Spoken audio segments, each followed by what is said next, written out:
If we think about the developments in the corporate world and in our societies today, more and more increasingly the value is being generated, not in the old-fashioned linear fashion. You all read your Porter's strategy on value creation in value chains. We're now moving into the era of platforms. And these platforms will be on a bidirectional, two-way interaction with ecosystems. We are here to ignite ecosystems in the smart built environment. Mobility is a topic that we are speaking a lot about today, and we can say that mobility, transport is something that is highly on the agenda of our government. We know that our competitiveness is very much depending on high expertise, on open-minded innovations, on experimentation, and on how we can make the best of digitalization. The future, our economic growth and capital, will be more and more and increasingly tied to how we use information, how we deal with intelligence, and how we create new services. Energy system is a system that allows energy to flow between different kinds of participants, and it is stable, it provides security of supply, it provides equal access, and it provides basically power for everyone.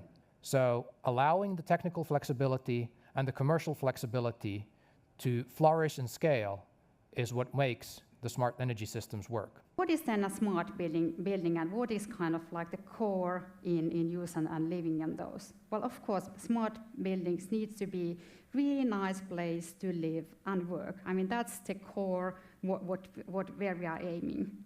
And to enable that, we need new technologies, we need the co-creation, we need the integration and digitalization, everything, all those nice words. But I mean, that's the kind of like the core that we need to think about the users.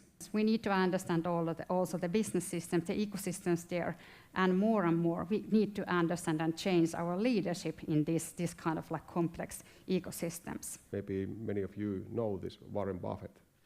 So he says that it is clever to develop business that don't spend so much capital, don't use so much capital.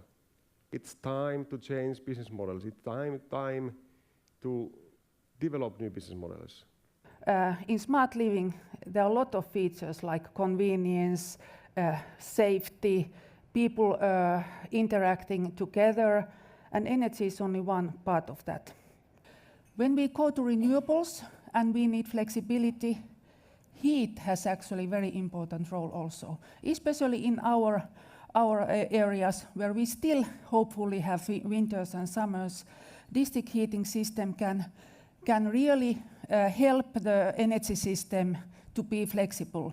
This is the new world. It's about collaboration. And we have been very pleased to see that this is starting to work very effectively. What we just need to do is to roll our sleeves and start the journey. And then, try to be on the side of those who will not perish, but who will sort of survive all this disruption. And the collaboration and ecosystem is the new order.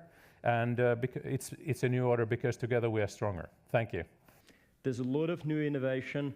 There's a lot of new ideas going around about what we can do with new digital technologies, with analytics, with cloud computing. I'm inspired, and I get inspired because I learn. And the way I learn is that somebody has to open the door for me so that I know there could be something interesting in that direction, and then I start running. And yes, we are about electrification, we are about buses, but mostly we are about quality of life in cities. And the bus is a mean to improve quality of life in cities.